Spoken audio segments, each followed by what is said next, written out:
What is going on, guys? We want to welcome you to another episode of The Train Station.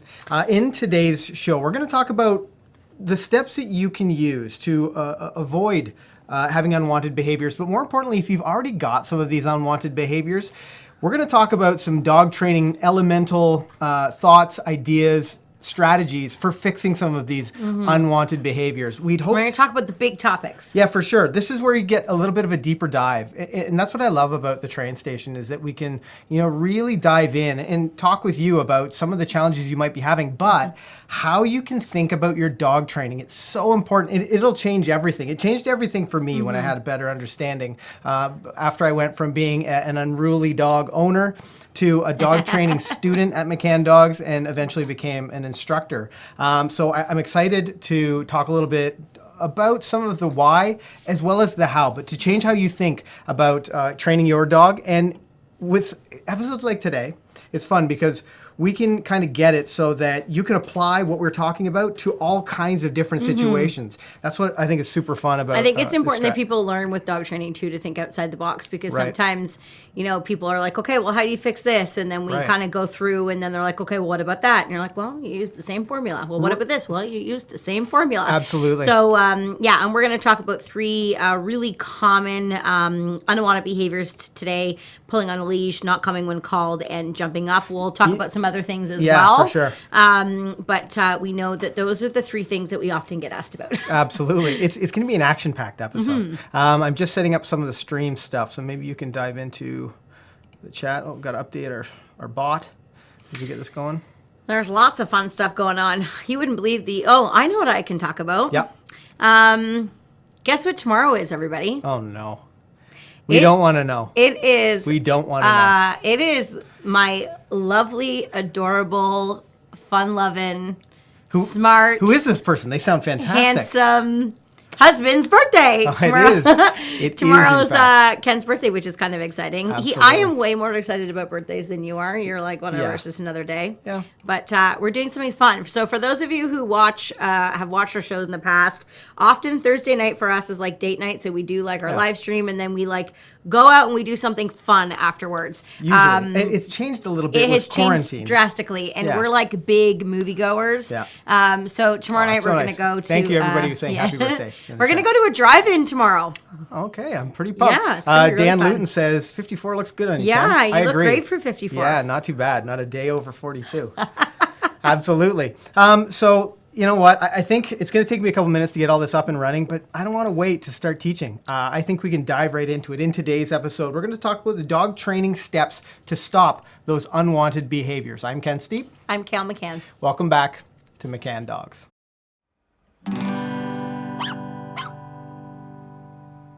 So as I get this thing going, now, in case maybe this is your first, actually, if this is your first train station, because I know there might be a lot of people here who are like, train station, I don't get that. Well, hop aboard the training train. We have no idea how to drive a train. Let's just make that clear. Actually, what happened is one of our live stream viewers was like, I can't wait every week to jump on the training train. Nice. I know, it's really nice. Thank you guys.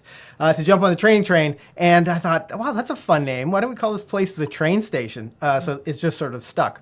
But if this is your first time here, drop new in the chat. I'd love to know if you guys are, if it's your first time watching, I might do a little deeper explanation as to what on earth is going on here. But also, if this is your first time here, this will be a new introduction. But if you're a longtime train station viewer, you've been riding the training train for some time, you're going to know who this person is. You're going to see him in the chat. Kim says veteran. Yes. You are, we have Kim. lots of veterans We here love having you around, as Kim. well. But you'll know who this guy is. We wouldn't be able to put on this fun train station. We wouldn't be able to teach you guys so much if it weren't for a very special person. He's our moderator. Some of you guys might know him as Dan, the moderator man. We call him Dan. Lots of links Luton. So what I did is I launched a McCann Dogs satellite into orbit. No big deal, lots of math and stuff. But it's a direct link to Dan in his home as he's moderating. So let's check in with Dan, see what he's up to right now. There he is. Oh, there's Lucy on the couch. Oh, look at Lou. Very cute. Very, very cute. Just being a good girl. So you might see Dan in the chat. He's got a little blue wrench beside his name, and he'll be able to drop links. And if you guys are looking for maybe some more information, he'll be able to do that. One of our regulars, Debbie, she said she's driving, but she couldn't miss it, so she's listening to us. Be careful, Debbie.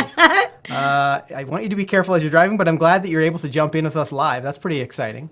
Now, if you are a veteran, which I know Kimberly mentioned she is, Debbie's also a train station veteran, you'll know one of my favorite parts, whether it's during the show, like in the chat, or after in some of the comments section, we get people that are watching this, checking in from all over the world. And I want to know where you guys are joining us from. So I'm going to run the train station roll call. Let us know where you are exactly, what country, what town maybe you're in. I've had to look up some really interesting towns all over the world. It's so much fun to find out. Actually, someone a few weeks ago, maybe a couple months ago now, mentioned that they were in like Yellowstone National Park watching the train station. Really? Yeah. How would they have like service? I don't know. I was quite impressed. Maybe they have the best cell phone of all time. Maybe they do. Knows? That's amazing. It was very, very cool.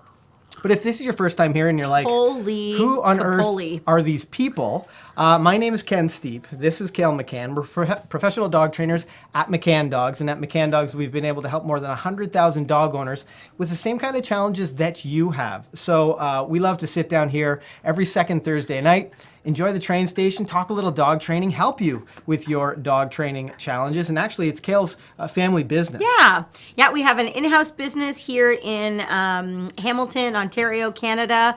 And then we also have online classes. So if you are nowhere near us and you can't come to our in-house classes, you can also train with us online. And we'll talk a little bit about that as the night goes on. I can see a lot of students in the chat already. Both are in-house. Somebody just said, actually, I have to go to class now. Okay.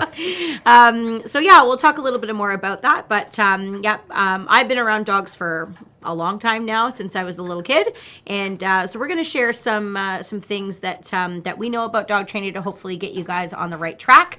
And we are excited to hear your questions tonight, and we will be answering them as they come in. Did we just get a super chat? We did. We got a super chat from Daron. And I just wanted to mention really quickly, I don't know whether we'll go to camera 2. If you've been here in the train station, you'll know we'll head over to the train station. We actually, with your guys' super chats, we've been able to get a new camera 2, so it'll zoom in, it'll be much better quality. I just haven't set it all up yet. So I'm excited to get that rolling, but we want to thank you guys for all of your super chats. And because of that super chat, Daron, I feel like it's St. Patrick's Day in our studio right now. It looks very green, doesn't it? It doesn't do much for my skin tone. But let's answer Daron's question really quickly before we roll into this and see if maybe we can apply some of what we're talking about today to it. So Daron says, hi, we have a 3-month-old puppy, and she goes in the crate on command and will stay as long as she's getting fed. As soon as the food stops, she goes wild and barks forever. It's pretty common for a young puppy. It is pretty common. Let's talk maybe a couple of crate training tips, and then we can talk a little bit. We'll dive right into the core of what we're talking about today, because we'll be able to apply some of this to those behaviors. Yep. I definitely think that the fact that you're feeding your puppy in the crate is a really good start. So lots of good things that I'm reading there. You can give your puppy just treats for going in the crate, but you also can feed meals in the crate as well. That's a great way to highlight, a positive time that your dog's usually excited about. When you have a brand new puppy, there's a couple things that you can do with the barking in the crate. Number one, you could just kind of let them bark it out for a little bit, because some puppies when they're young will bark and realize that nobody's letting them out, and they just sort of go, oh, and they stop for a second, and that gives us a window to then say, good, quiet, good puppy. And you want to choose some type of word that you're going to use consistently with your pup. That means that you want them to be quiet. If your puppy is continuing to bark, then and you're saying quiet and your dog's not responding, which makes sense. As a puppy, they don't know what it means yet, so we have to teach them. There's a couple things that you can do, but the best thing to do is to try to interrupt the barking, and you could do that by going in and like bopping the top of the crate a couple times. You could wiggle the crate door. Nothing that's going to scare your puppy, but something that just sort of that behavior. Interrupts them. And often when you boom, boom, boom at the top of the crate, about as hard as that is, so not hard at all, they usually go, ooh, and they stop for a second. And again, that's our window to then have great timing to then say, good, quiet, good puppy. And then from there, you're only going to wait a few moments of quiet before letting your puppy out. It's really important that we're not letting our puppies out when they're screaming and hollering, because unfortunately it teaches them to continue that type of behavior. So you're looking for a few moments of calm and quiet before letting your puppy out, and then over time you can start to increase the amount of time that they spend in their crate. without making noise. And we have a ton of crate training videos on our YouTube channel. So if you haven't found any of those yet, maybe Dan will drop a few links in the thing. But we have some specifically about barking, about crate training, all kinds of stuff. So a couple of huge thank yous. I see Wormbley, a $5 super chat. I'm going to get to your question, but it actually is a part of what we're going to talk about tonight. Yes, it is. So I want to take a deeper dive than what we might give you up front early in the show. So just hold on. We'll get to that. Thank you for your super chat. Huge thank you to Jess from Gone to the Snow Dogs. Jess or Jamie. Yeah, Jess or Jamie. Let's pop this up. Hi, guys. Our friends from Gone to the Snow Dogs. They just wanted to say hello to my favorite dog trainers out there. Hey, friends, we miss you. And we miss you guys too. Usually we'd meet up at... It has been a long time since we've seen you guys. Yeah, so, thank you. Usually we'd meet up at some of the conferences. We'll have to reach out soon and say hi. Yeah. And also one of our friends, YouTube friends, RFS Dan, saying hello. Oh, Dan. Thank you for the compliment, Dan. And check out Dan's Hi, channel Dan. for, he does Q&A, like a quiz show. And definitely check out Gone to the Snow Dogs if you're a snow dog owner, if the Huskies are pretty adorable. Mary H., thank you for the super chat, or the super sticker. It is the cutest.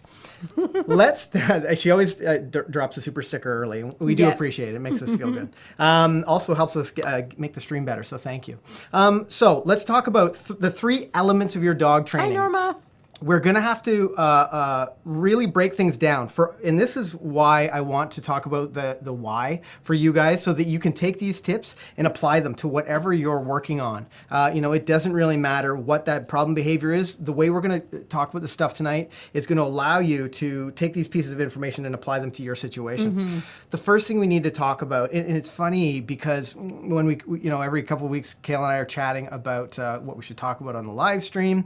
Also, actually, the very beginning of the night, one of the first comments that before we even got on stream, someone said, "Oh, it's so cool. I seem to. It's like every time I have some kind of training challenge, you guys are talking about it." Oh, but we have a bit of an advantage because we have so many great students that are, we can communicate with, and great instructors that say, you know what, this is coming up recently, right, or exactly. This is a common question that a lot of dog owners are having right now. And so we can pull directly from you guys. Absolutely. So in one of these conversations, as we were talking about what we should talk about, if you guys don't know, I work full-time as a firefighter, and for about 10 of those years, it's 22 years now I've been a firefighter, but for about 10 of those years I was also a paramedic.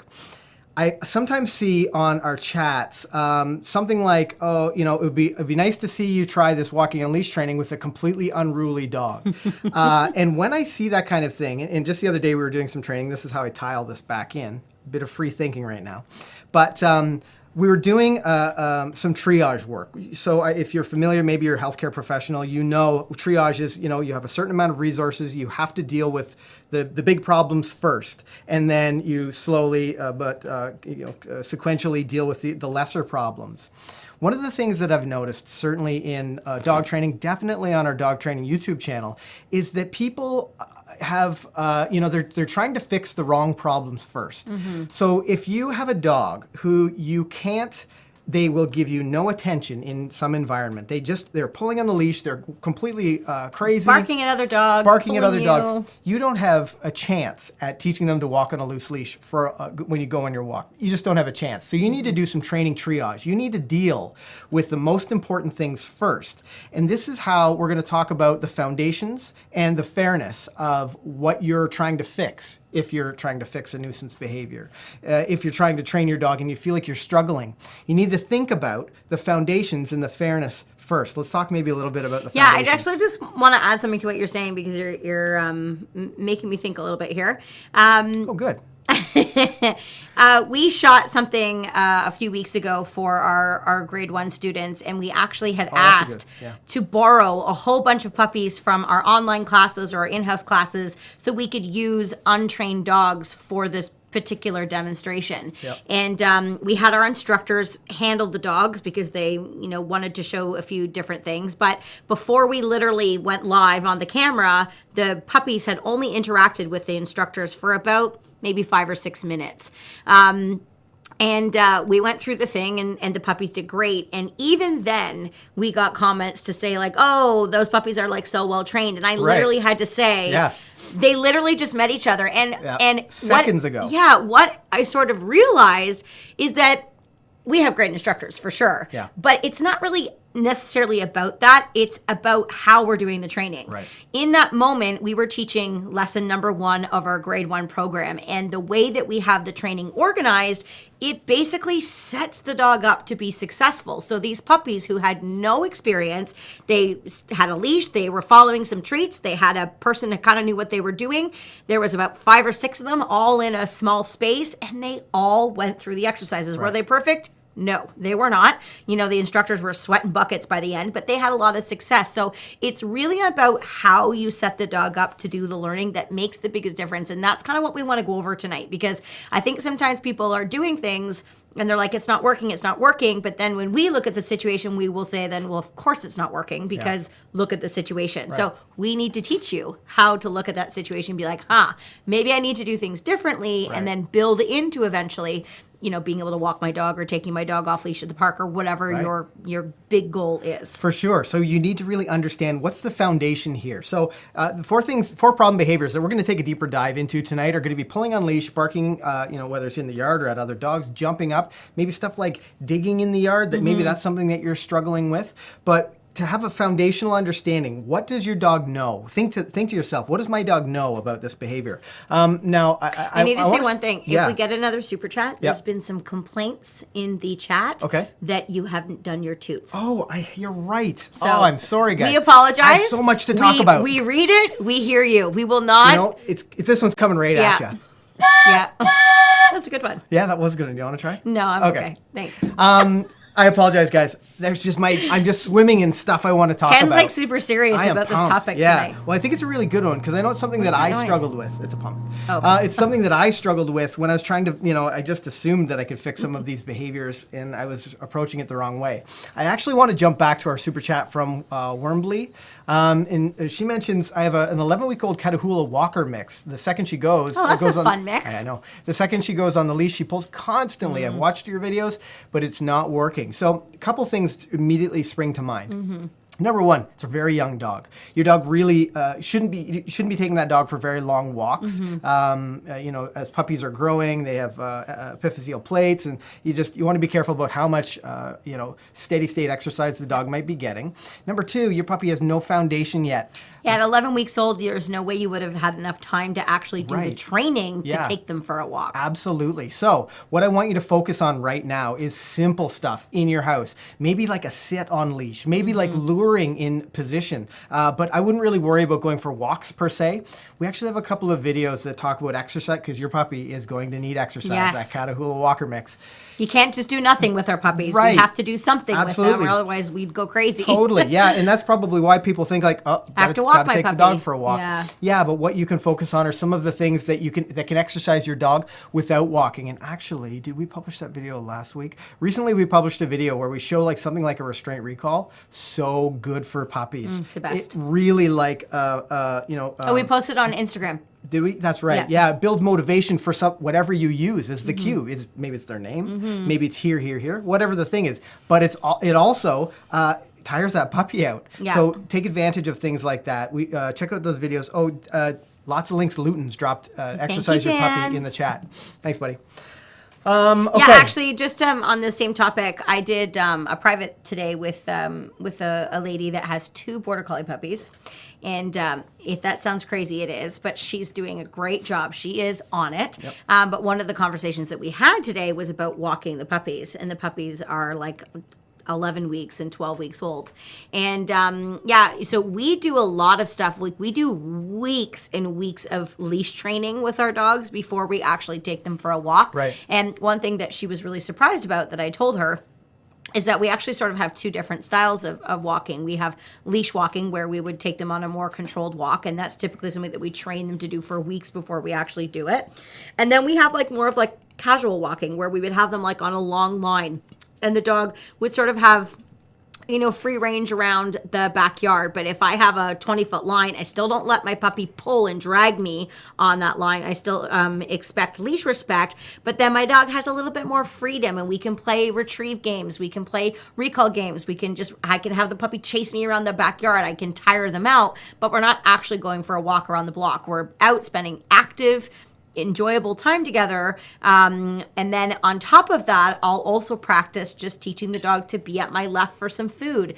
And honest to God, guys, when I start this, I do it like in the hallway. Right. All the doors shut, no other dogs, human beings around, and we just work on building value for coming and walking at my left-hand side. So by the time I literally go on my very first walk around the neighborhood, it goes really well because the dogs have had weeks and weeks and weeks and weeks of training. Yeah.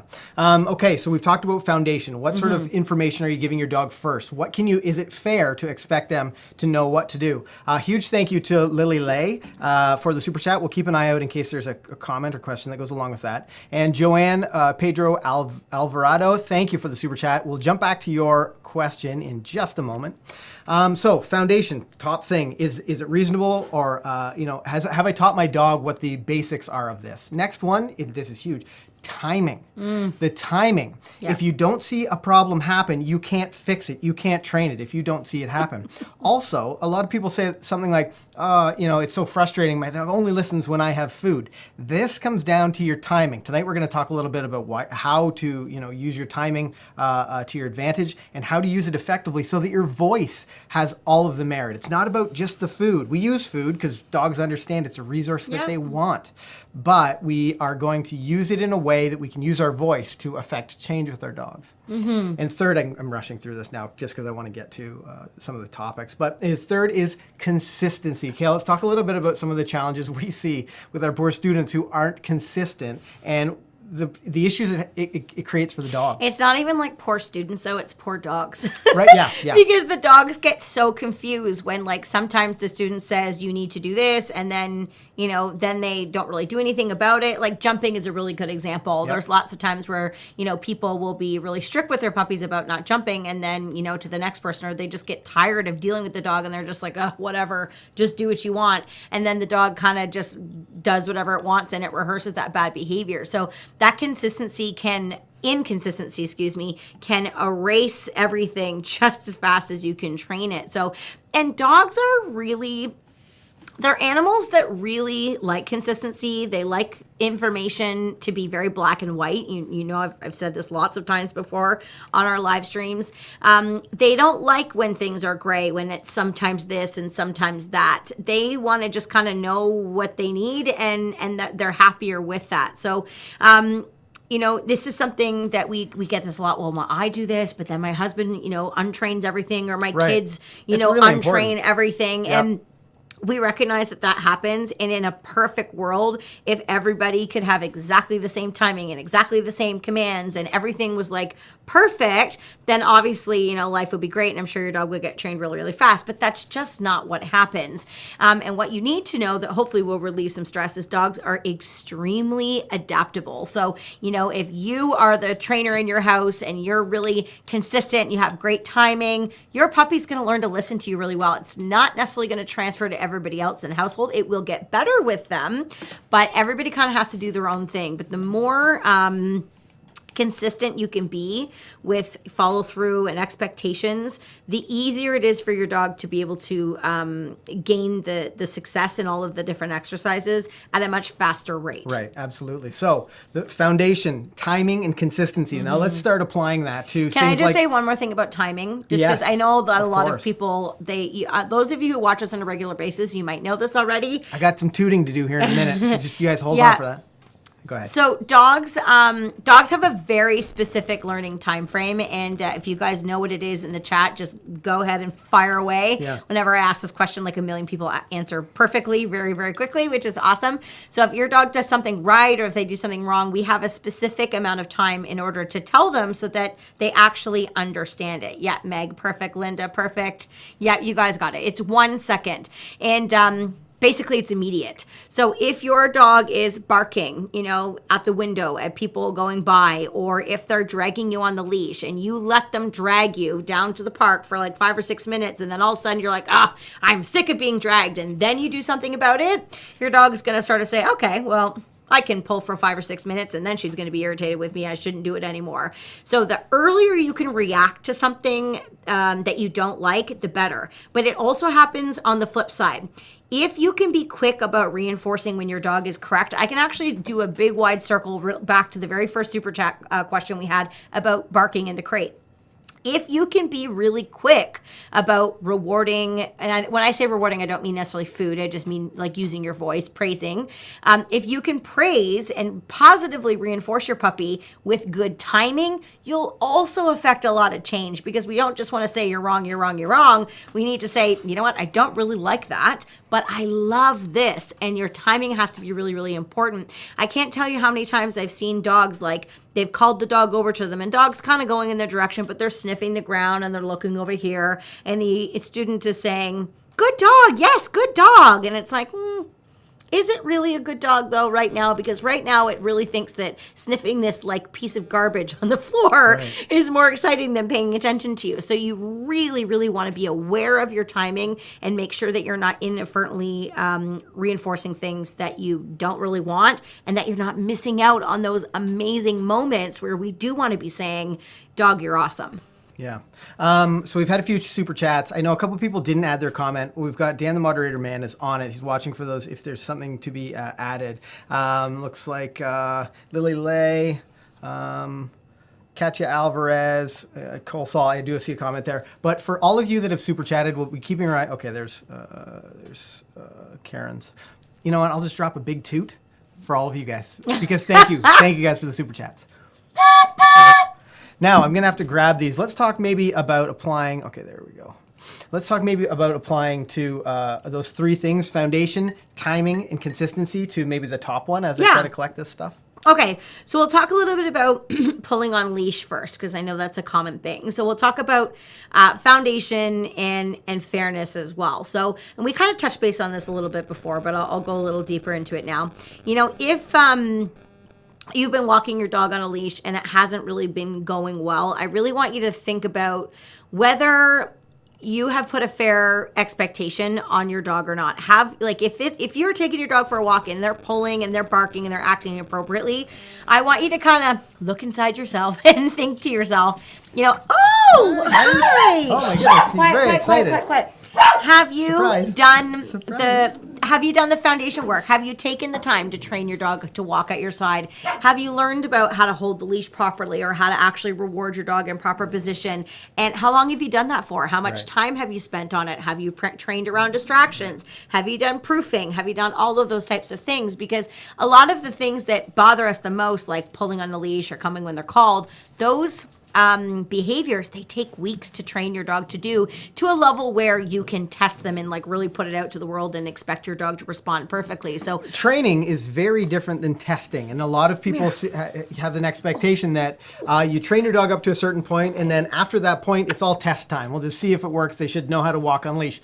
It's a much more dynamic process than that. We do need to jump into super chats, but let's just talk about timing and consistency with pulling on leash. Maybe we can even talk about like barking at other dogs when walking on leash as well. Incorporate those. Yeah, that actually we could apply timing to that. So if you're walking down on the walking your dog on the leash and your dog starts to pull, or maybe they start to bark at another dog, the quicker you can react to that, the better. So if you allow them to pull on the leash for a few moments and bark, and you just sort of keep walking and you don't do anything about it, your dog just thinks, okay, well, this is fun and I'm getting a rise out of that person or that thing that I'm barking at. Nobody's telling me not to do it. So, it's very self-rewarding. Right. The best thing to do in those moments is to interrupt the behavior. Maybe slide your left hand down the leash, do a couple bumps on the leash and then change directions. Or even better, be more proactive. If I'm walking her down the street, not so much anymore because she's, a little bit older and trained. She's 3 now.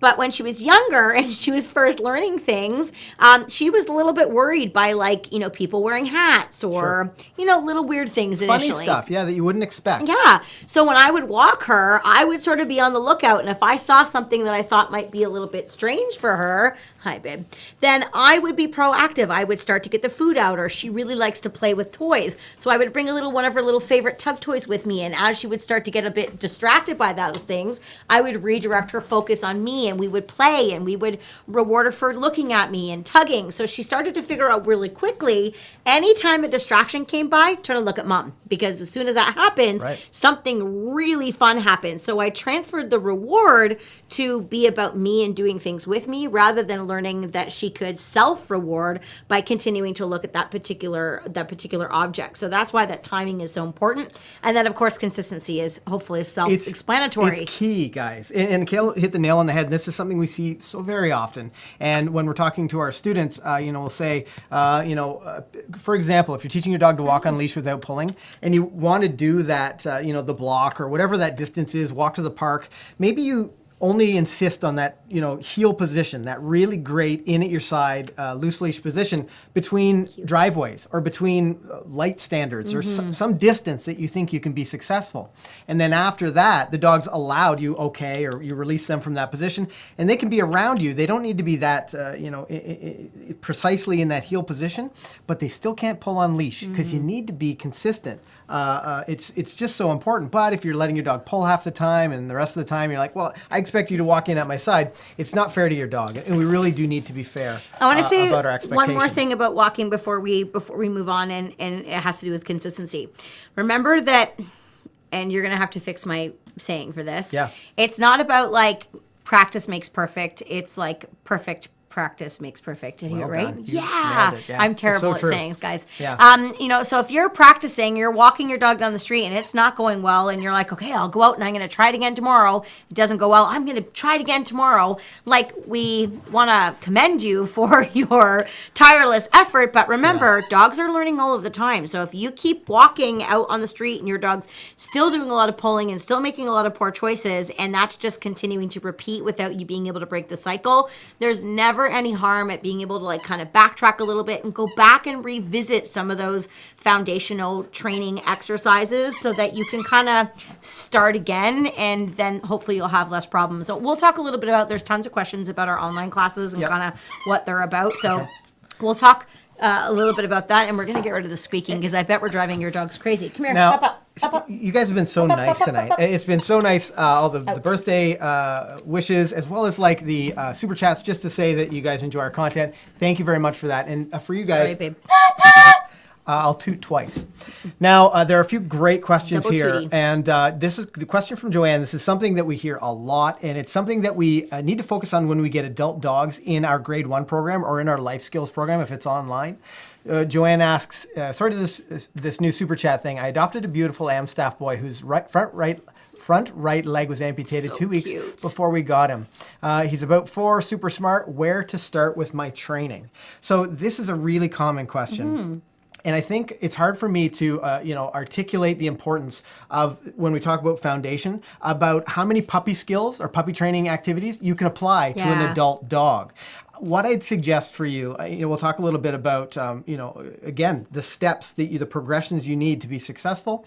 But you might want to start with our puppy training schedule by age, and your dog may have mastered some of these already. 3-legged or 4-legged. We teach. We do have all kinds of dogs actually that come in. Believe it or not, we've had actually a lot of dogs in our classes that have had amputations or different things that, it doesn't change a thing in terms of their training. You get that same high level of motivation walking in at your side. We adapt a few things, depending on what leg it is or whatever to help make it easier, but it doesn't change their brain. So there's still lots of things that you can do to help them problem solve and things like that. So I would definitely say that video that Ken just suggested. Puppy training schedule by age will be helpful for you. Yeah, and then also too, I would really just work on teaching your puppy how to learn. And I know that sounds like a really fluffy thing to say, but it's super important.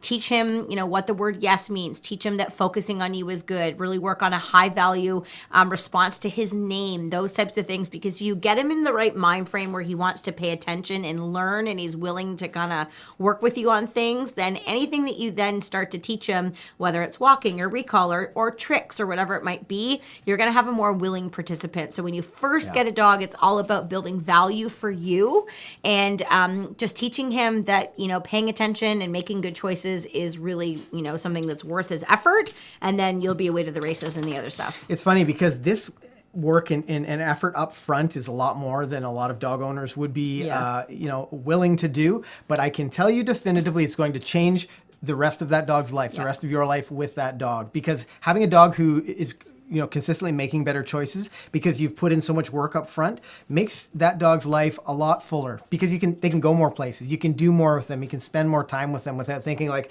oh boy, I can't bring him to the park, or I can't, walk down the street because he goes crazy when we see a cat or something. Putting in all this effort up front, you'll get better choices from your dog, and it's so worth it. This is sort of the fundamental thing that I learned after making a lot of bad choices with my young dog until she was 2. Dogs are a lot of work for the first 2 years. Yeah. And then, but then they become your dream sailing. dog. Yeah, they become that dog that you're like, this is exactly what I wanted. But for those first, several months, you're like, why did I do this? There's not enough time in the day. I know. For Cole Saul Mulligan, hi Ken and Kayl, any advice for an aspiring dog trainer? Thanks for all the great videos. Oh, nice. For sure. So, and I don't know how old you might be, Cole, or what opportunities, where you might live, your opportunities to interact with other dog trainers. Find a reputable dog trainer in your area and then ask them if maybe you can shadow for a little bit. One of the greatest challenges I see, dog trainers have is their lack of experience, their opportunities to see lots of dogs. And this is the thing that I mean, no two dogs are alike. You can apply all the same foundational stuff to, each dog as you go along, but everyone's going to be a little bit different. Maybe you're rewarding more in this position with this one dog, where the dog, same litter, right next to it needs to be rewarded less. Yeah. And maybe you got to work on some different elements of their learning or their listening. But experience is the most important thing you can do with dog training because it gives you better problem solving. So that's where I'd focus your attention right now. Yeah, and I think it's important too to make sure that you're really figuring out what your values and your what's the word I'm looking for? I don't know. Methods of training, philosophies, those types of things, because there's lots of different ways to train a dog out there, and there's lots of different ways that we agree with, and there's lots of ways that we do not agree with wholeheartedly. So, that's important to note as well. We have an apprenticeship program that we have at our particular school that's quite intense, and before we would even consider someone, they have to train through all of the levels at our school so that we can, see their dog training, get to know them as a person.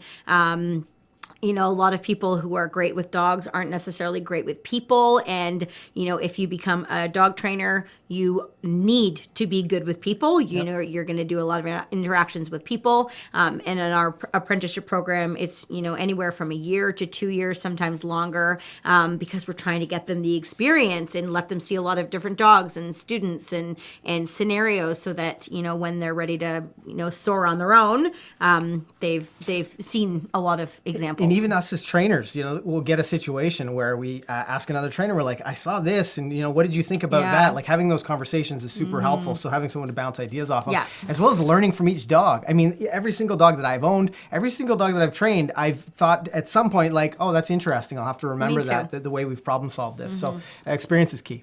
Katya Alvarez dropped a super chat, said, I think you guys are awesome. Thank you very much. Thanks. It's just the nicest thing. Yeah, we think you're awesome. Yeah, we do appreciate it. And Karen Aruda mentioned, you guys are awesome. Thank you for the videos. I'd like to send you guys a paper sculpture of your dogs as a thank you gift. Oh, that's really neat. Can you send me a picture? Karen, reach out to your dog at mccanndogs.com, and that's our I'll type it in business emails. I'll type it in the chat. Or go to McCanndogs. Actually, just go to mccanndogs.com, and then you can click on contact or inquiries. Do you want me to not do that then? No, don't worry about it. We'll run through this. So Pamela mentioned, let's get over to Pamela's comment. Pamela said, massive appreciation for your whole team. Our vet is constantly impressed at our BC, Yuri the Fury. What a great name. Yuri the Fury and his manners, tricks, and staying still to be handled. Tutor Treats number one. I think that Pamela was on the chat last time. She was. Because I remember that name. Yeah, so do I. Let's see if I can find her up here, because I think there might have been more to that, Pamela. Tricks and staying still to be handled. Tuna Treats number one. Thanks to everyone. You're all amazing. Thank you very much, Pamela. That's really nice. Those tuna treats do make a massive difference. I know they do. I'm just gonna get down. There was another super chat here. I don't want to miss. Hippie shake. We hear you, buddy. Quiet, babe. Peter S., new husky puppy owner and new subscriber. Thank you for all your wonderful advice. Nice. You guys rock. Thank you very much, Peter. That's really congrats nice. on the new puppy. Yeah, it's really exciting. I think we should get a puppy. What do you guys think? Drop yes in the chat. We're not getting a puppy. I tried. This is my puppy. You're my forever puppy. Let's talk a little bit about jumping up, how we can apply these three elements, these foundational, levels of understanding, these foundational tips maybe to jumping up when we talk about the foundation and fairness, the timing and consistency. Let's talk about the foundation for jumping up. Yeah. Jumping up's a difficult one because jumping up is one of those behaviors that is very, very self-rewarding. So if you're not preventing the dog from jumping up and they're doing a lot of jumping up on, and this isn't even just specifically about jumping on people. Let these guys outside. We have an older dog that has an upset belly right now, so if she barks, we need to get her outside very quickly. If you have a dog that's doing a lot of jumping up, whether it's on people or whether it's on counter surfing, and they're getting to rehearse that and they're successfully getting pets and love when they jump up, or they're able to steal things off the counter, it can be really hard to break. So one of the things that we try to spend a lot of time on foundationally is building a lot of value for staying off of something. One thing that we really love to do is teach the dogs to sit in order to be petted. So, if you have a dog that wants to say hello to someone, we take the time to train them to sit, reward them for sitting with high value treats, and we wouldn't let somebody pet them unless they were sitting calmly. And we would practice that first with people at a distance, and then we would slowly have them come closer. We try not just to have the puppy sit and then have someone try and kind of pet them, because for some dogs, they'll wiggle right out of their body. They'll be so excited. So we want to start off very slow so it's easy for the dog to be successful, and then we would build in from there. And we take a lot of time to build that foundation before we make it a little bit harder. Timing is another hard one because I said it's very self-rewarding. And I've had lots of people say to me, I can't stop the dog from counter surfing. I've done set off. I've used the little, leash to get the dog off, just like you've said, and it's not working. And when I investigate a little bit longer, usually 9 times out of 10, they're pulling the dog off the counter once the dog's already up.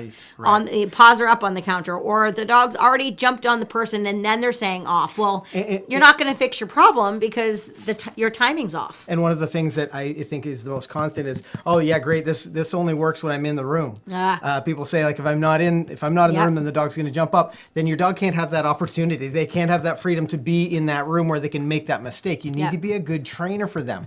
There's no way to fix a problem if you aren't there to mark it, to train through it. So having some expectation of your dog, if they're consistently jumping up on the counters, you need to work on that, and you need to be there when they might make the wrong choice. I need to answer something really quick. Sue-Ann, Dan won't be able to give you that link, unfortunately, because he is not inside the school. But if you want to get those extra resources for your Puppy Essentials program, you're going to go into your dashboard and click on Puppy Essentials Extras. There's also a direct link to it in the announcements of your Facebook group. Yeah. So actually, maybe we mentioned really quickly. So we have in-class dog training classes. We also have online. So if you are a puppy owner and, people have said, like, well, why would we have so much great stuff on YouTube? How's your online training any different than YouTube? And I think our current students can talk about the level of support, the amount they get to talk to dog trainers, the weekly calls, all of the things that go on in our Puppy Essentials program. Super involved. For sure. So, there's lots of opportunities to get fixes for your dog, for your specific situation. And we know as dog trainers, and certainly as dog owners, that the truth is in the nuances. It's in the little things. So you can take these big skills and, subtly make the right changes for your dog. Same thing, there's our Puppy Essentials program link if you're a puppy owner. Yeah, so if your puppy is 6 months and under, then you would be looking at our Puppy Essentials program, and we work on all kinds of things, all the foundational things to make sure that you're preventing issues from happening in the long run. We're also going to help with nipping and crate training, house training, those types of things as well. And then if you have a dog that's over 6 months, then you'll be interested in our program called Life Skills. And in that program, since the dogs are getting a little bit older, we're not older, but older than a baby puppy, we're going to start to work on things like teaching them, mindfulness and not to pull on a leash, to come when they're called every time and remain under control, and a whole bunch of other things as well. And you'll get weekly videos and lesson plans. And then you'll also get weekly access every day to our professional dog trainers, where you can ask questions, send videos. We'll give you regular feedback. And then once a week, we do a private Zoom call where we have discussions kind of like this, but it's a little bit more concentrated because it's smaller groups, and we know your dogs. So we can answer more specific questions because we get to know you and your dogs really well. Tom just joined Life Skills yesterday. Oh, welcome, Tom. We'll see you tomorrow. Awesome. Wendy says really nice thing, but in-person classes. Chelsea, you guys are awesome. Oh, thanks, Chelsea. Yeah, super nice. Now let's talk about things like digging in the yard or barking in the yard. This is actually one of the things that cued for me the fact that we need to talk about how you can apply these 3 elements of training to those behaviors. Someone says, it's driving me crazy every time my dog's out in the yard, and someone walks by and a neighborhood dog barks, then my dog starts to bark. Let's talk about the foundation, the timing, and the consistency for fixing that kind of thing. Well, the foundation, in fairness, is basically you want to think about like what kind of scenario is your dog is it appropriate for them to be in? So if I have a dog that has the capability of barking at other dogs as, neighbors walk by or whatever it might be, I need to consider, like, is it really smart for me to put my dog in a scenario where that can happen and let them rehearse that behavior? Come over. Oh, okay. Come on, buddy. Oh, she sure does. Oh, my goodness. If I have a dog that's doing a lot of barking, then I'm going to try not to be putting them in a scenario where they're going to rehearse that poor stuff until I'm able to kind of work through it. Right. Or I'm going to, for the foundation training, I'm going to make sure that I'm training my dog what they should be doing differently. So there's been lots of times where, I've taken her down to the end of the driveway, and we'll stand down at the end of the driveway for like a half an hour. And when people walk by, I work look at me's, or I'll call her name and I'll reward her, or we'll like tug at the end of my driveway as like our neighbor walks the dog by. So I'm teaching her that, yes, we're out on the street. There's things happening here. There's things happening there. There's people walking by. Don't bark, just pay attention. But I'm building a foundation. I'm training her and showing her what I would like for her to do differently. And sometimes when cars go by, I'll ask her to lie down and I'll just reward her for laying calmly. So heaven forbid she gets out to the end of the driveway. I want her to have rehearsal of, lying calmly instead of chasing after a car. So you got to put the time in to build a foundation rather than just, putting the dog in a scenario and being like, well, I hope it goes well. That's not really what we want to do. So that's sort of the foundation behind it. Wendy Rhodes mentions, my dog runs around the yard and barks at nothing whenever I'm out there with her. Neighbors are getting mad. What do I do? So this is really important when we talk about consistency. Yeah. What do you do? Yeah. Let's talk about that. So first of all, you can't train a dog if they're not on leash. If the dog is off leash, they're not listening. And they're not listening. Yeah. That's right. The dog has an opportunity to decide whether they're going to listen to you or not. So if you're having trouble with dogs listening, they need to be on a leash. Or usually if we're working like in the backyard and we have a bigger space, we would put our dogs on a long line, 20 or 30 feet of line or leash, so that they can have a little bit of freedom. They can run around and be a dog and have fun. But if they do something out in the yard that we don't like, the very first thing that we're going to do, and this comes back to timing, guys, is we would first let them know that we don't like it using our voice. Now, we're not really into like screaming and shouting at dogs. We're not really into that. But we would use a command or a little sound like ah, or hey, or leave it. Yeah. Something like that sort of says, I don't really like what you're doing. And then some dogs may respond to that. Most dogs don't when they're first being trained. So from there, I might say, hey, leave it. Someone had just said something about digging in the backyard. Okay, this could be for digging. Yeah. It could be for barking. Yep. I would say, hey, leave that. And I would be quite short with my voice. And if the puppy stops and sort of looks at me, yay, good, leave it. I'm going to go right back to being positive and happy, call the dog over, and then interact with them from there. If I don't get a response, I'm going to repeat my command, and then I'm going to follow through with that pull and pop on the leash. And this comes back to the timing, because so many people just walk over and they pull on the leash. And yeah, it stops the behavior, but you're never going to teach your dog to respond to your voice if you don't have good timing. In dog training, it always, always, always has to be command or cue, then the stimulus. Yep. And then the reward. And what a lot of people do is they go right to the stimulus, and they go right to the pulling on the leash, or they go right to showing the treats. And they forget about the whole cue part. My goal is that I can eliminate the second step. So I can say my cue, my command, I don't need any type of stimulus to make the job happen, and then I can simply reward. But in order, and this is getting a little dog training on you. That's why you guys are here, right? Am I right? Kayla's dropping knowledge. So if I'm trying to teach my response, I'm going to say leave it. Then I'm going to follow through 1 second later with a little pop on the leash or maybe some food lure away. And then once I have the connection and the attention, I'm then going to follow with my praise and my reward. So it's really, Chelsea just asked a question. Yeah, actually, I saw it. How long after the initial command do you wait to get a response? Okay. That's perfect. Great question. This is about expectation. And for me, if it's something like barking or digging, I am looking for an immediate response. If I say, hey, leave it, it's not dig for 10 more seconds and then be like, okay, do you mean it? Or if couple more barks. We're looking for an immediate reaction. And for me, when my dogs don't react quickly, I start to get like itchy. I'm like, ugh, they need to listen faster.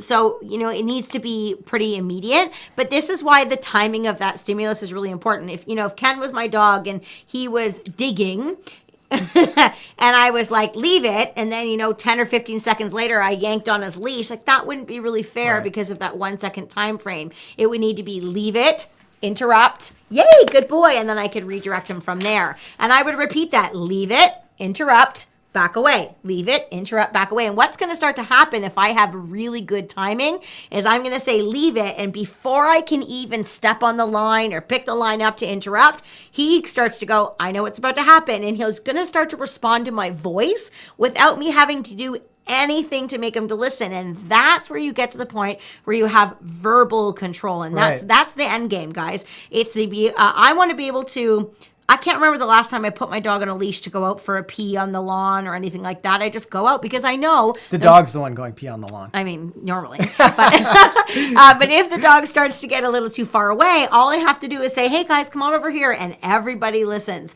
But I had to have great timing and consistency to teach them that when they were younger. For sure. I feel like I really went into that. No, I think that was really, really good. And, you as a trainer for your dog, think about, it's no different than getting a response to sit, getting a response to name. Like these expectations, that window starts to shorten the more you reinforce whatever behavior you want and interrupt whatever behaviors you don't want, the more immediate the responses are. Now, something that actually I kind of like the idea of when it comes to digging in the yard is, being very consistent and having great timing with teaching your dog to stop digging where you don't want them to dig, but I also kind of like the idea of giving them a space where they can like dig wherever they want to, or it's like giving them a chew bone essentially. Just watch, she doesn't press the thing. Giving them a chew bone when don't delete anything. They're chewing on something you don't like. You interrupt the behavior, get them away from that thing, and then once you get a little bit of attention, make them work. Maybe they do a sit or a lie down or they do something. Now they've earned that opportunity to have something great, which might be their own chew bone or whatever. Same thing can be applied to digging in the yard. There's been a couple of really great questions. Do you know what this dog keeps doing? What's that? She keeps coming to my side, and then I go to pet her, and when I put my hand on the back of her head, she's done this since a baby puppy, she braces the back of her head, and then she lifts herself up. That's I just wanted to say that because I don't want anyone to think that I'm literally dragging her up, but I literally go to pet her, and then she's braces herself, and then she climbs up so that she can get up on my lap. You're ridiculous. Sandra Lanny, thank you for the super chat. I didn't see oh my goodness. I didn't see a comment or question, so I'll keep an eye out for that if you do have one. We've talked about pulling in the leash. We've talked about barking at another dog, talked about jumping up. Let's talk about response to name. I've seen so many people whose response to name completely falls apart, especially when it comes to a busy environment. Or, oh yeah, my dog listens great. You want to know why? I think we should tell everyone why. Ken.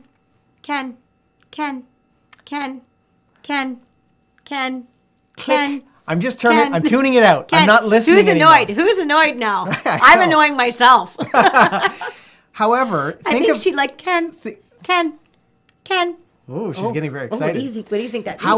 How often are you using your dog's name? It's one of the reasons that we teach a recall, a very specific come command that is thank you. 100%. It's that reliable response to a command. Thinks Ken means come and grab a toy. Reliable response to a command that means you come right back to me because we know you're going to use your dog's name all of the time when they're in and around your house. So it's not fair to have an expectation that every time we call that name that we get that same response. However, if you're going to be using something like that, you can train that response to name to be brilliant in distracting situations. But you need to be consistent. You need to teach the foundation in a quiet environment, where your dog can be successful. Slowly introduce some, distractions. Maybe it's other dogs, whatever. You need to have great timing. You need to be able to reinforce if your dog makes the wrong choice. Use that leash, redirect them, get their attention back on you. And you have to be consistent. That's why the response to name falls apart. Yeah, people overuse it quite a bit. They say the name, do this, say the name, do this, Right.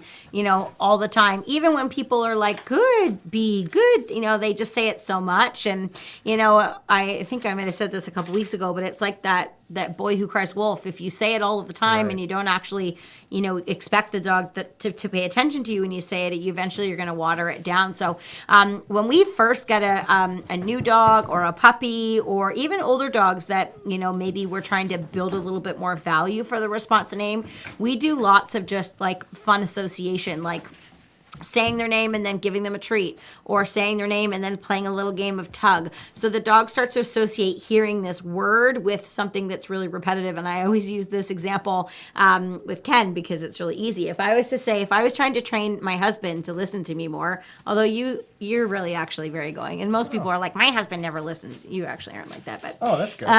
if I was to say like Ken and then like pull out a chocolate bar, he's like a huge sweet tooth. Ken, cookies. Ken, this. Ken, that. Literally, I could say Ken, and he'd be like, whoop, I'm with you. And he would be like, right it's there. True. Wait a second. Yeah.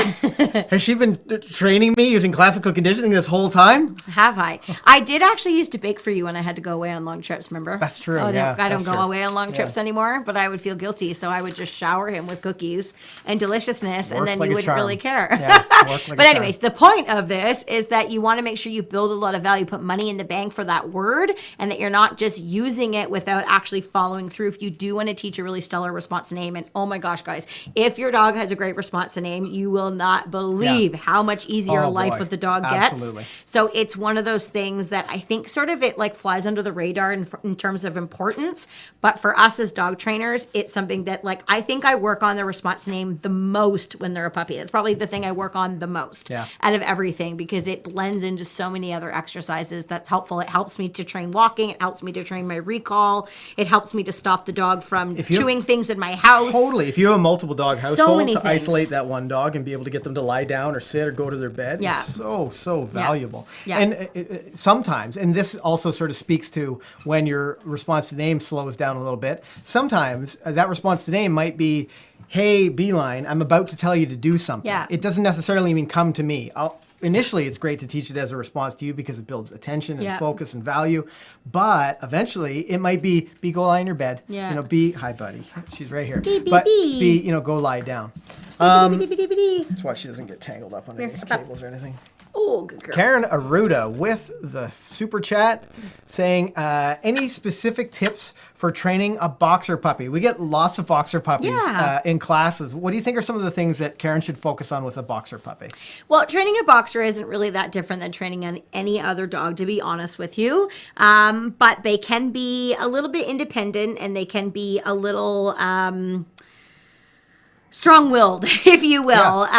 They're powerful dogs, and sometimes when they learn about their weight, they can kind of lean into the leash and they sort of, but lots of other breeds can do that. I don't want to be specific about boxers. Boy, can boxers jump. Oh my goodness, yes they can. It reminds me of Funky super Monkey. super athletic dogs. Yeah. So in terms of like specific tips, I think I don't want to just like box you in about having a particular dog like a Totally. boxer. This is good for any breeds. Was that on purpose? What? Box you in, having a No, boxer? it wasn't. See, I do these things. And then I don't know that I say them. So I would just focus a lot on teaching the dog to want to work for you. I really, really think that there's tons of value in doing a lot of trick training when dogs are puppies. I find it's a great way to just have a lot of positive interaction with our puppies that teach them how to learn. I do a ton of trick training with my dogs when they're little because it teaches them how to work for food, how to be wrong sometimes, how to try other things.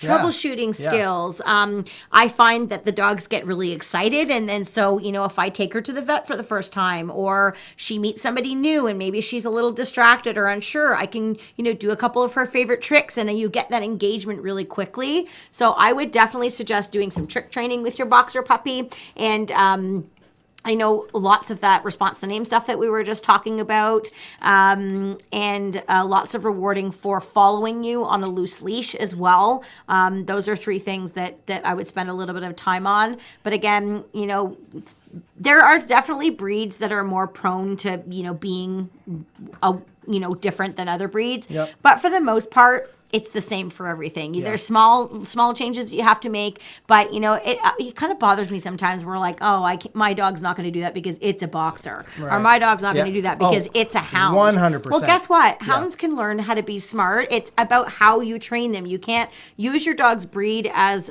an excuse for things. No. You have to just know, the strengths and weaknesses of the individual dog, and then you need to work around it because every single dog can be trained. Because guess what, guys? It's not about the dog. It's about the two-legged thing on the end of the leash. Absolutely. Is what it's about. Yeah. A huge thank you. We've got a couple of great super chats in here, and a huge thank you to Renee Greenfield. We appreciate your training tips. They've been extremely helpful with our 7-month-old Boof. Oh, nice. We plan to sign up for Life Skills soon. Happy birthday to Ken. That's very nice of you. Thanks. Oh, thank you, Renee. And I'll drop a toot for you. We look forward to meeting you in Life Skills. Yeah, absolutely. I also wanted to mention Sandra, who $5 super chat earlier. She said, I do have a question. I asked earlier about walking two dogs at once. Sorry, I'm new to super chat. They walk well alone, but are uncontrollable together. Is this a dominance issue, a possessive issue? Not specifically. Let's talk about how she can sort of integrate her dogs in walks together. Yep. If they walk well alone, that's great. Uncontrollable together. It's sort of hard to answer this question actually without knowing a little bit more about the situation. Yeah. If it's a dominant issue or possessive issue, does that mean are they fighting each other or are they just both pulling and sort of egging each other on? Are they on the same leash with one of those linking? Are they in a coupler systems? leash? Right. Yeah. Are you walking them separately? Are they both on the same side of you? Or are they walking on either side of you? One dog on this side, one dog on this side. I know when we're starting to walk our less trained dogs with our more trained dogs, Ken and I will try to walk them separately. So I'll take the puppy and Ken will take the older dog. And that way we can separate them a little bit further apart if the puppy's having trouble with distractions. And if the puppy's doing a good job, we can walk them a little closer together. And then of course we work up to being able to walk them side by side. If it's that the dogs aren't getting along, then I would actually be working through some things not in a walking scenario. Sometimes it can be very difficult when you have two dogs close together and you're both walking the same direction. I might start off by, can they both sit near each other? Right. Can they foundation, this is that foundation make timing. Make it easier rather than putting them in a scenario where you're going to have any crazy interactions. Yeah. Julie Terrell, dropped a super chat. Let's see here. Julie says, I've been working on biting with my 13-week-old lab. We've been working on taking treats gently, and she does great but taking it, but after that, she bites. So some of the biting questions are much more challenging to answer because there's so many little tiny subtleties that can make a big difference. But certainly working on taking treats gently is really important. We have a playlist of all biting videos using something, making sure you affect change before you give your dog that opportunity to take another treat. So if your dog takes the treat gently and or starts to bite, and then you immediately go in and try to work through that situation again, isn't the answer. You need to take things slowly. Working on passive restraint might be helpful for your dog. It's hard to answer because we don't know the specific. This is something we work a lot on in Puppy Essentials. Yeah. And Kayl will actually do private lessons with some of our students if it's required. But making sure that you're affecting change, seeing a change in the puppy before you make it harder, progress on. Don't put yourself in a situation. So some of our nipping and biting videos talk at great lengths about not putting yourself in a situation that's going to encourage some of that biting. So getting your puppy down on the floor, being up higher than your puppy, having control of their collar, doing something like a passive restraint. I think all super effective. To circle back to the question specifically about taking food gently, remember that if you're how you're responding to the dog's behavior is going to reflect whether the dog does it again or not. So if you're just, what I find a lot of people do is they offer the treat and they're gentle, and they come in so slow and like it drives the dog bonkers and they're like, give me that thing. And they're a bit rammy. So, offer the food very, very confidently. You can hold the food in your hand and just cover it with your thumb and offer it that way. If your puppy's a bit rammy, ouch, take your hand away very quickly and then offer it back. But if you're trying something and 2 seconds later the dog's nipping and biting at you, that your dog is your best teacher. They're basically saying that discipline didn't really do anything for me. I don't care. I feel very comfortable to do it again. So, just remember that if you're doing something and it's not affecting change, something's wrong. Your timing's off, your technique is off, your consistency's off. You have to kind of try some different things. Taking food gently and nipping and biting are two separate things. Totally different things. So keep that in mind as well. Yeah. I see an interesting request coming from the chat. Oh. Forget the whistle. Can we get an audible chugga, chugga, chew, chew from Ken? And then I've seen a lot of people who have encouraged that. I see 1, 2, 3, 5, 6, maybe 7 now. So I'm going to have to drop it. It's going to go a little something like this. Chugga, chugga, chugga, chugga, chugga, chugga, chugga. I think that it says forget the whistle. You need to do audible. I don't even know. He didn't even choo, choo. I think the whistle wasn't enough. I think the whistle wasn't enough. Did you really go that high just now? Oh, yeah. I can probably go higher. Let's see. Choo. No, wait. Choo, choo. Choo, choo. That might be choo. Okay. Not quite as high. Guys, we're getting awfully needs close. To stop. That's so bad. It's the birthday celebration. Dan says here this on is the train exactly station. what I wanted. I thought so. Choo, choo. Do you notice how much you ever tried to like sing high and your eyebrows go up? Like, what do your eyebrows have to do with your vocal cords? Choo, yeah, I guess you do. You're right. I need to thank some pretty awesome people for tonight. Less coffees, Ken Rose. Yeah. I don't even drink coffee. People always want to know what we're drinking. Yeah. I'm drinking tea and Ken's drinking water with Mio Crystal Light stuff in it. Yeah. I don't know. They think maybe we're crazy enough that we're drinking alcohol, but we don't. No. We just...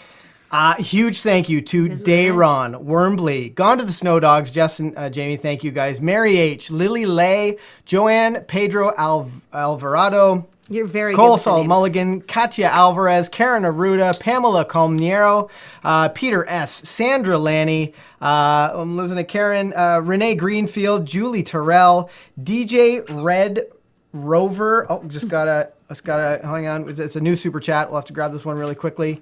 DJ Red Rover, 16-week-old Bernese. He's perfect in every way, except he gets super nippy or excited when he's planing. I train him every day using your courses. So something that's going to be helpful for you is finding that threshold. So, oh, geez, I forget what the name of the video is. Teaching your puppy... There's a video with Steve where we work on this playtime settle and sit. Mm-hmm. Working on something like a playtime settle and sit, yeah, it'll be in that playlist likely. Dan, if you can find the video that talks about, oh shoot, I'll maybe try to find it right here really quickly. And Kayl, if you can fill time. No, I'm just going to sit here just quietly. Wait here. Yeah, it's hard for us to make specific comments about nipping because there's lots of reasons why dogs nip, and there's lots of different ways to correct the nipping and to stop the nipping, and a lot of it has to do with the scenario and the age of the dog and the size of the dog and yada yada yada yada. But one thing that we can tell everybody is about prevention, because there's lots of times that what people are doing is they're putting themselves in a situation where it's 100%. really easy for the dog to nip and bite at you because of how you're interacting with the dog, bending down, and so many people get down on the ground and they play with the dog, or they let them up on the couch and then the dog bites their face, and they let them in the bed, the dog bites their face. So there's lots of things that you can do differently to prevent it from happening, so that you don't actually have to weigh on the side of correcting your puppy. So think about prevention. Foundation, fairness, timing. Are you setting your dog up to fail? actually, and I found the video. I'm going to drop this video in here. It talks about it's something we call playtime settle and sit. Instructor Steve, it's how to prevent your puppy from biting. Thinking about bringing them up so that like play level, and then asking them to bring it back down again. It can be a really effective tool for. You just sat down and Beeline laid down on their feet. Good girl. Good girl. What a good dog. But we want to thank you guys for the super chats tonight. We want to thank you for joining us. It was so much fun. The chat was really busy. Tons of great questions, and we hope we can help you to solve some of your dog training problems. Yeah, we hope to see some of you guys like in our in-house classes. I know people were asking. We're in around Hamilton area, Ontario, Canada, and if you check out our website, you can find out where we are. If you're in the area, then you can come and see us in-house. If not, if you're at a distance, which most you can of you guys join us probably are online, and we'll see you tomorrow for the calls all throughout the week. Have you guys decided what the calls are for tomorrow? Yeah, tomorrow if you're in the Puppy Essentials program, tomorrow you guys will be chatting about. Yeah, we do a Zoom call where we're going to talk about different things. Tomorrow for the puppy class, we're talking about management tactics for inside the house. So ways to manage the dog a little bit better inside the house so that they're not making poor choices. Whether that's the crate, house line, all kinds of different tips and tricks for making life inside the house a little easier. And then in our life skills program, which is for our dogs 6 months and older, we are talking about a kind of similar today actually, but maybe a bit of a different spin, is do you have realistic expectations? Yeah, that's pretty important one. What are your expectations like, and do you have the right ones, the right level of ones for like the age and the progression of your dog at this point? So we're going to sort of dive into that with those guys. Very cool. And maybe this is your first time on the channel. You stumbled across the live stream. And if this is your first time, make sure you hit that subscribe button. We publish new videos every week to help you to have a well-behaved, four-legged family member. A huge thanks to Lots of Links Luton, Dan, the moderator man. I saw him dropping tons of links for you guys. I hope you found it helpful. And for our students, our online students, we'll see you guys tomorrow. And for those of you who are just here for the train station, we'll see you in 2 weeks. On that note, I'm Ken. I'm Kayl. I just want to answer something. Oh, yes. Rose says, how does the time difference work with life skills? And this is a really great question because we have students literally from all over the world. So you have access to the course content all of the time. You just log into our website and there's a whole course there for you. You can watch it anytime that you want to. In terms of the support, we have a wide range of opportunities because we know we have such a wide range of people in different time zones. So there's a whole bunch of different ways that you can access support and feedback from the instructors at different times of the day to make sure that everybody gets helped regardless of what I almost said what planet you're on, but I meant to say that might be a thing in not too. I want a student from Mars. Yes. Anyways, hello. Hello, dum-dums. Oh my God, Marvin. No, okay, we need to go. We've now. lost it. Yeah, it's come off the tracks. On that, I want to thank you guys for watching. And on that note, am I supposed to say something now? I don't know.